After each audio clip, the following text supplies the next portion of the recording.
Good morning, channel friends. Hello. After 4 weeks in which they saw Alex and Alessandra, today they see our faces again. It will make you a bit happy, right? With today's episode, the project we did for the hospital in Cuorgné comes to an end. And we had, let's say, the honor of being able to realize 4 paintings. Yes. Beautiful, in my opinion. They will turn out beautiful, I hope, even though I have already done 2 and you cannot see them, but like with Alex and Alessandra, you will see them all together at the end of the project. They will decorate the hospital corridors. The paintings by Alessandra and Alex were only for the doors. Ours will be in the corridors.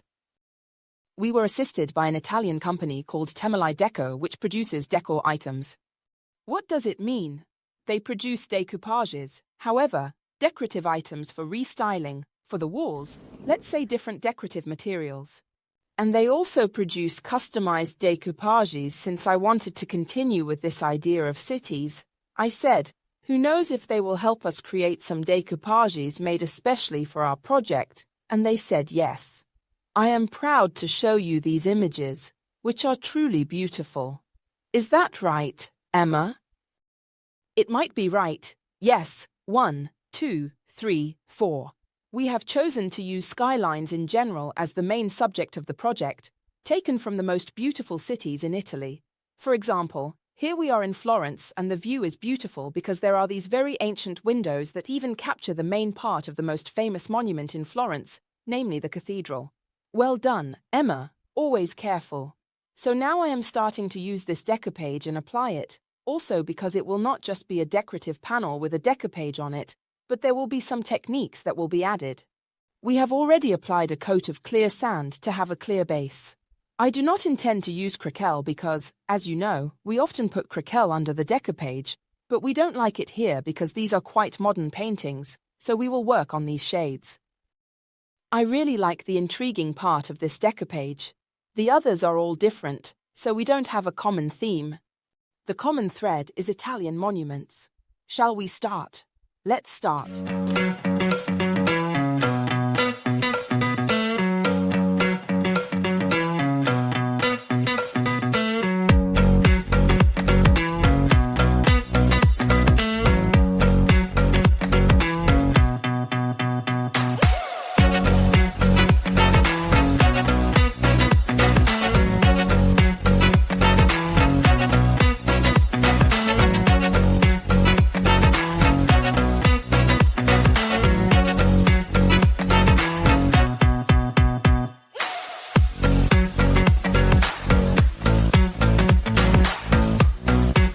We start immediately by making sure the decoupage adheres well to the surface. For practicality and to avoid damage, since we don't like measuring much, we took a ruler and marked the center of our panel. Emma measured it to be 64.5. Now we draw a line so we know exactly where to start placing our decoupage. In fact, we start from the center, 1 and 2 sheets on this side, 1 and 2 sheets on the other side. Obviously, the decoupage must be applied to the surface with a liquid that glues it, and we use a satin protective paint, diluted. So, we dilute it by about 20 to 30%. I use the spalter, which is a brush specifically made for decoupage, and apply the first coat of protective paint quite generously on the first piece. I try to be precise because if it dries, it will be useless. However, even if I apply a bit too much, nothing happens. I need to be quite generous. Now you will see the perfect method to glue a decoupage without any issues. We need a good method for everything, even for this. I lay a thick coat of it. And there you go. And now, Emma, let's show our technique. So, we actually need to be a little more comfortable. So, let's do this. Let's turn. This way, Franco can still film us. And I look at one side, Emma at the other. Let's go precisely along our line, right, Emma? Yes, let's immediately glue the first part. Be careful to be very precise and make it stick. It's not over, because découpages tend to wrinkle, especially the resistant ones, because the thicker they are, the more they absorb the liquid and tend to wrinkle a bit. So what's the trick? Spread the top with liquid, which is always protective paint, of course, but then once it's been well spread, lift it up and put a little more protective paint underneath because the sheet has probably absorbed it a bit. Then we put it back, as Temalì Decupage is so strong and resistant that nothing happens. Well done, Emma. Thank you. Up to halfway, you can already see it has absorbed a bit, so I put some more, spreading it very quickly without thinking too much. From the center, I press and glue it, 1, 2, 3, and 4. If you listen when I brush, you can hear a little noise, which is the air from the bubbles that were underneath and have now come out. I do the same on the other side, a little bit more. You need to reach where the product was spread on the other side, very quickly here too. I put a bit more so we're sure that what was absorbed is inside, and here I do the same from the center, glue it well, flatten it by pressing, and voila. Also on this side, 1, 2, 3. Now with my brush, I smooth it to remove any marks and provide a velvety finish to the protective layer, which once dried will be nice, perfect, and precise.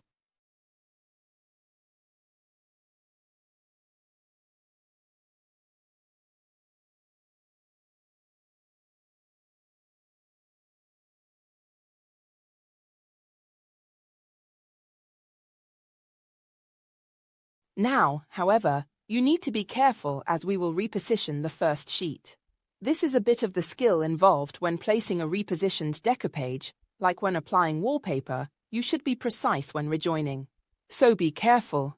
I apply a little bit of protective paint, just a small amount.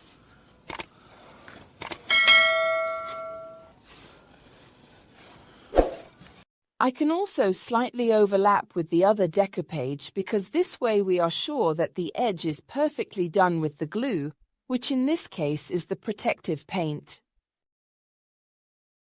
Here too, guys, if you have a slightly rough underlying material like us, use the crossed brushstroke first in one direction and then in the other.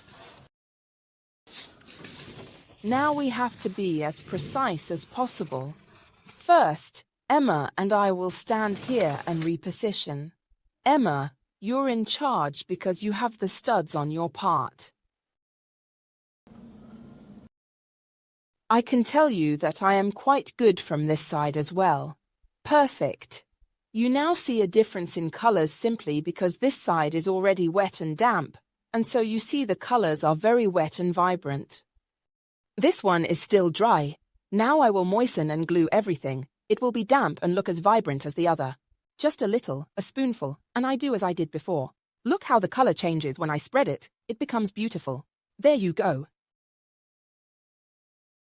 And now I am going to do what I did before, which is to dampen, then slightly lift, reapply the protective paint, and reattach everything. These decoupage pieces are very durable, so you can use them confidently even if you have never used a decoupage on furniture before, as they will never come off. So Emma, I'm asking you to do the opposite. Pull it the other way here. You can do it that way too. Pull it higher to here. Okay, well done. That's it, just a little more. Well done. Hold it there. 1 and 2. Okay, hold it. I still put a little drop of protective underneath. Very quickly.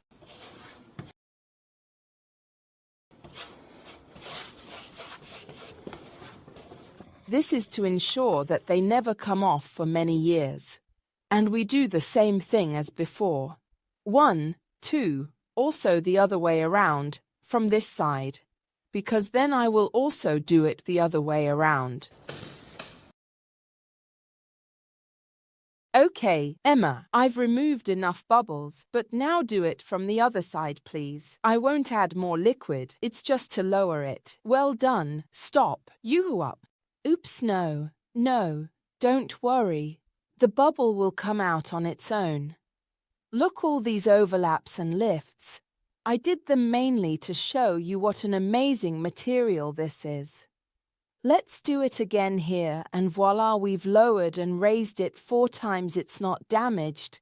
It hasn't broken.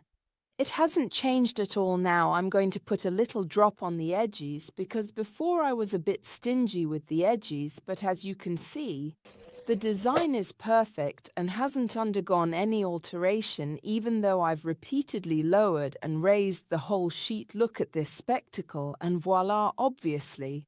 The central repositioning hasn't shifted at all because we've always been very careful not to move it from here. This is what controls it. Now let's move on to our two pieces.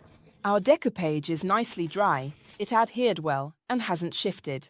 Now we'll show it to you. Here you can see that there's only one coat of protection. We haven't applied the second one yet. We will apply the second coat at the end so that it is really well protected, dustable, everything it needs to be. And, as you can see, there are no joining lines.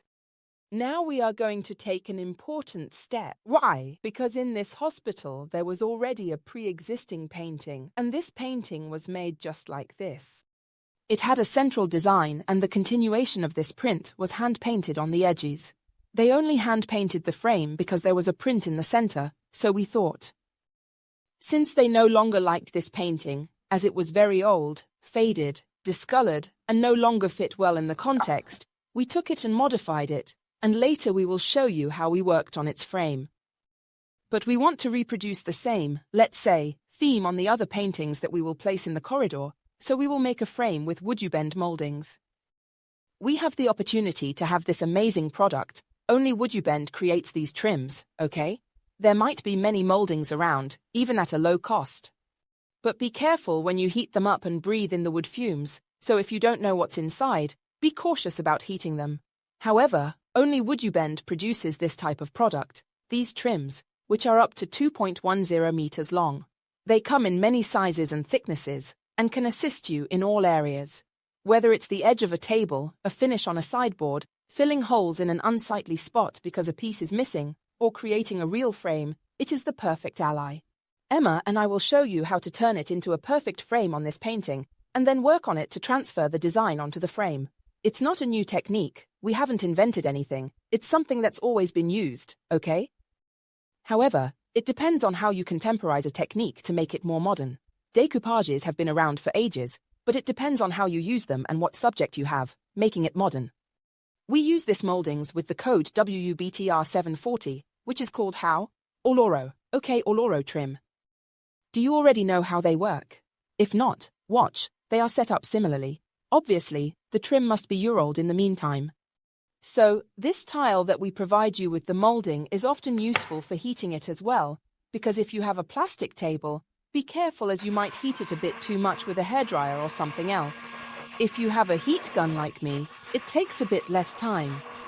If you don't have it, you can use a warm hairdryer, which works as well. It takes a bit longer. If you don't have the possibility to use a hairdryer at that moment, you don't use it, you can use your oven. So yes, turn on your oven, set it to 60, 70, 80 degrees. I mean, you don't need to bake a cake, just warm it up a bit. Take out the baking tray, the one you generally use for making cakes. Place a piece of baking paper on it and lay the moulding on top. You put it in the oven for 5 minutes, take it out, and it will be perfect. Just like mine is becoming perfect as it is being heated with the heat gun. Perhaps if you use the oven, be careful and wear gloves so you can handle the moulding more easily.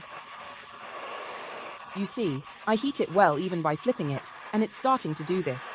Beautiful, isn't it? It is very resistant. It's made with pure and natural glue, vegetable and wood powders. There are no special excipients or glues that emit fumes when you breathe them in. So be careful, because the quality of products is always important. Never forget that. So Emma, shall we start from here? Yes. Vinyl glue, wood glue. I use this one, Univille by Saratoga, which is really fantastic. Some small clamps if you have them, or clothes pegs. Or some small nails if you are alone. Come up with something, but if you don't have anyone to help you, you need to be able to work well, without problems, okay? As you can see, I can handle it because it's warm but not too much, and I start to take the measurements. Let's cut it, Emma, so we can work more easily. Wait, I just want to place it well. Perfect. Can you hold it steady for me? So, she does this job and I start working on the corner because, obviously, we need to recreate the corner of a painting. So, I cut here. You see, if you heat it, the molding can be cut easily and perfectly even with a very ordinary blade. Now, if you use it all, like me, or most of it, you don't need to worry about preserving it. But if you need to keep it because you've only used a piece and want to use it for another project, do this immediately. So, you immediately roll it back up while it's hot because when it cools down, it returns exactly as it was before, rigid, perfect for packaging.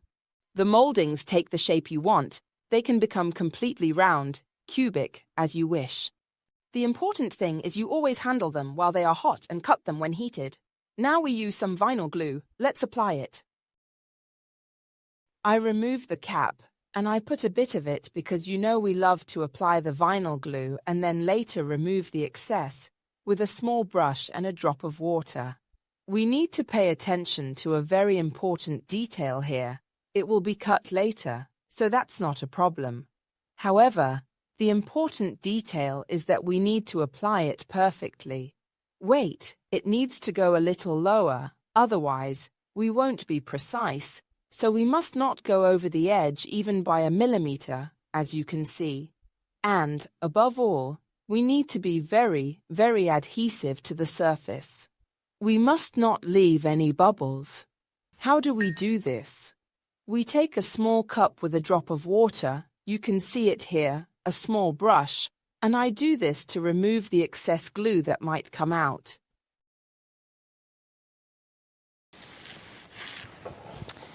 I press down well everywhere.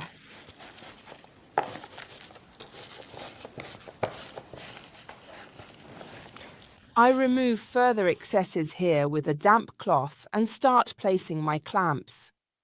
It's exactly like the pressure of a finger. Since this glue is very fast, right, Emma? How long does it take? 4 to 5 minutes.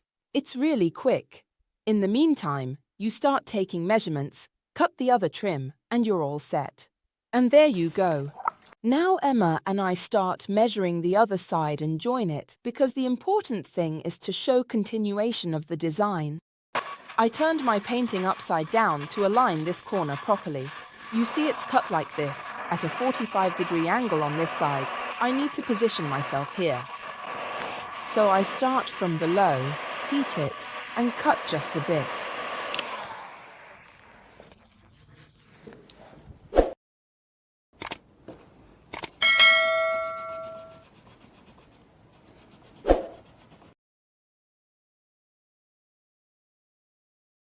You see how easy it is. And now I heat the large trim again.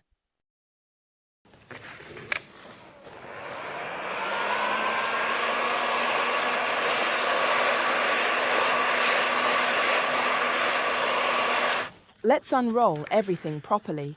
As you can see here, I now have a start, but I will need to cut precisely to make the angle of the trim perfect. But that's not a problem, we'll do it right away.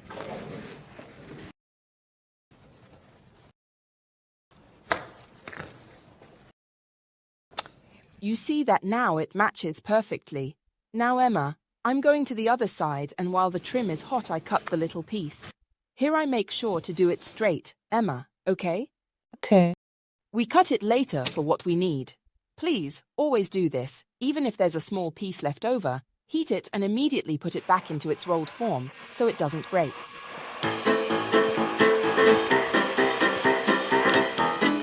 There we go. Let's start again with the glue.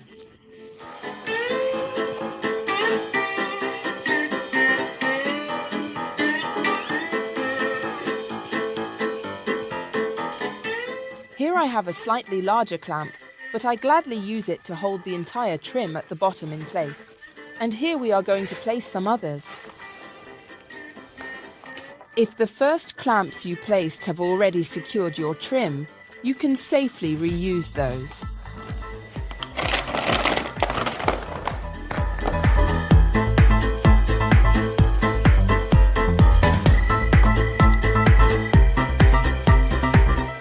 I continue on the other two sides and place the cord at the edge, taking care not to lift this side as well. Our decoupage is dry, the edge is perfect. We have, of course, checked that everything is well glued to the surface because it looks bad when there is an air bubble underneath and it is clear that it is not perfectly adhered. Now it's time to decorate this beautiful frame. In fact, Emma has already worked on it this morning and has already made 2 frames, so she knows perfectly well which shades to use to make the perfect frame, and she has already opened some cans for me here. What will we do? We will match the pure magic paint colors as closely as possible to achieve total coverage immediately on the edges to bring the color from our beautiful decoupage to the edge. For example, our Nuit Parisienne will be perfect, then we will move. We go this way where we will add a touch of vintage and then reach the beautiful. Because, as luck would have it, magic paint always finds the perfect match for any shade. So, Emma, what should I hand you? Black. Yes, black is fine. Shall we put a bit on this tray? What do you think? I'll add a drop of brown in the meantime. We have some leftovers and, having been open for quite a few months, the colors are a little thicker and will help us to cover well even more. I start where I see the black part. I go a bit over the edge, as I will then blend and shade it with the other colors.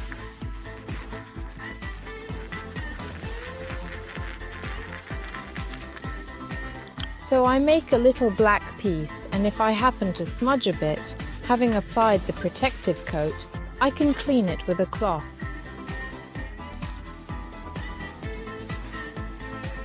Then I continue with the brown, as I mentioned, and by dabbing, I blend them and thus mix them.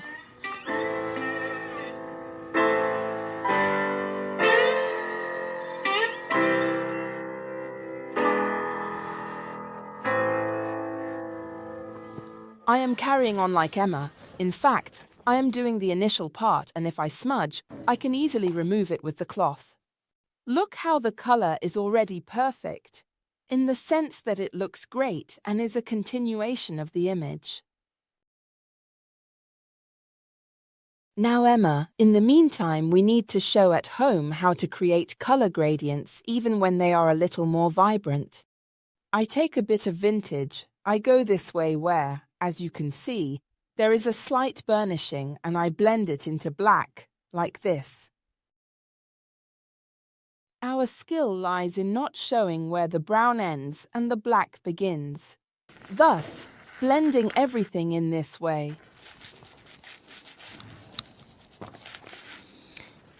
I will add another little bit of black, which is right here in the sharp part. I also draw it on my trim, not quite straight, because it is shaped like a laurel leaf. And here I will have a solid black part again that blends with the brown. I have black, a brown part, then black again. Now here I will blend the brown until I reach the beautiful. I take a small drop of beautiful and start mixing it. As you can see, I am using the same brush as before, which still has a bit of brown color. I also recreate the line to the edge of the trim, gently smudging it. In this way, I create the exact same design as the decoupage. Here I turn the brush and continue mixing beautiful and proceeding with the painting using a more intense beautiful. If I smudge, I obviously do as Emma says. I take my microfiber cloth and wipe it immediately before the paint dries so that I don't stain anything. Always remember that magic colors tend to darken slightly by one shade once they dry. So don't worry, they will no longer be at all different from the decoupage. They will be completely identical. I, on the other hand, will continue with Rocher, so I will have to blend Rocher with the black part. I also use this method. I dab the Rocher onto the black as it is already a bit drier, and with a clean brush I create the shading. When you have a strong colour contrast, like Rocher and black, which is Nuit Parisienne, the dry brush helps a bit.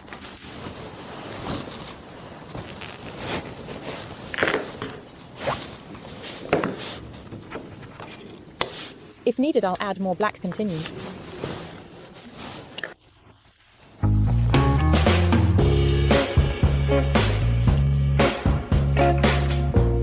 Here I have already done the shading, both with Beautiful and Nuit Parisienne in this first part, copying this shading, and now here I am making a clear distinction, because there is the door, and I finish it off well using just Nuit Parisienne and the small brush, trying to go a bit straighter and clearer.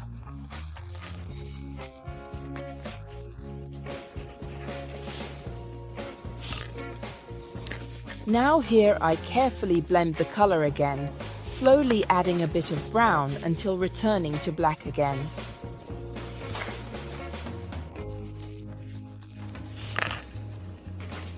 We have finished the entire frame and it is perfectly dry. Now we move on to the protective coating. We apply a complete layer over the decoupage and the frame. Satin protective paint diluted by 20%.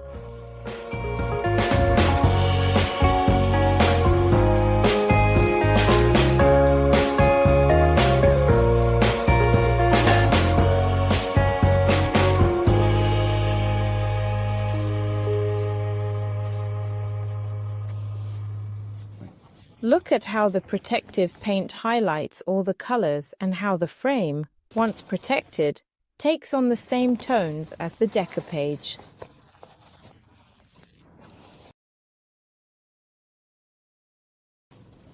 I continue on the entire frame and then we'll show you the finished project. Look at this, it's beautiful, isn't it? The technique perhaps already seen, it's true, a technique that Emma and I certainly didn't invent, but it perfectly suits our purpose because we needed paintings with beautiful, relaxing landscapes that would really make one think of our most beautiful capitals. And so we managed to identify our most beautiful cities with these lovely paintings. Obviously, the frames are all different because we were inspired by this painting, which is what Emma is working on now, and she is still doing all the paint retouching on it because it was originally made that way. So, there was already a print inside with the border that echoed the internal print, and they are all like this. Following this line of inspiration, we say goodbye because soon we are going to the hospital to set everything up, so the paintings on the doors, the paintings in the corridors, thanks to the doctors who are waiting for us and to my sister, who knows if she is happy. But you know she is always good and kind. It's me who is the bad one in the family. See you later. This makeover is also finished. You've had 5 weeks of tutorials related to the furnishing of this new department, which I think was managed really well because we had their great help. The technical office came today to give us all the perfect markings to place the paintings in the right spot, and so both the paintings on the doors and the paintings that Emma and I made to decorate the corridors have been hung. Now, however, we have done our work. Let's see what they think. Sure. Let's call all the staff. What do you think? Well, first of all, a heartfelt thank you for the work you have done. Thank you. It meets our request, our need to humanize the geriatric ward and especially to provide references for our patients because it is known that patients and elderly patients, in particular, experience a moment of discomfort when they enter the hospital. But for the elderly patient, this moment is more delicate, often leading to disorientation, confusion, and serious complications that then have negative repercussions on the patient's health. So our idea was to find a way to make it easier for patients within the ward to orient themselves by identifying the rooms not with a number or a letter but with a painting, with an image that is more easily recognizable. This can certainly help the person to reorient themselves in an unfamiliar environment. Then there's the whole aspect of artistic value, because it's not just a print or a name to recognize the room, but it has real artistic value. It's about care that comes through beauty, art, the evocation of memories, the evocation of emotions, and we hope that this can be a help for our patients.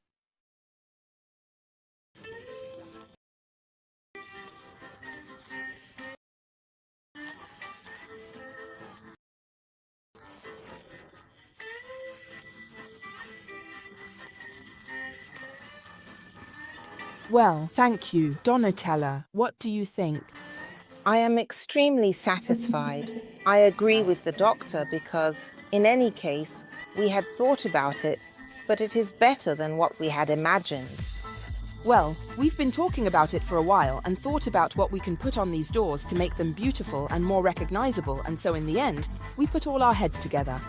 We really cared about it because we like to pamper our patients. We like to see them calm during their stay with us, and while you were outside, a patient already came and said, "I did that one yesterday."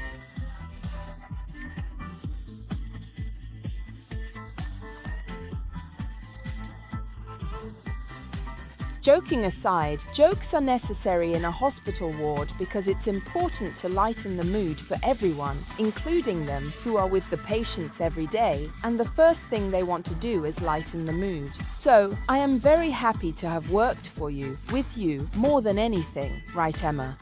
We still need to make 2 small paintings, but we won't show them to you yet as there are still a couple of little details that can be made even nicer. So, Franco, did you like this collection? You know that Franco can't be seen, but he can be heard. So, thank you for everything and we'll see you next time. Thank you. Goodbye.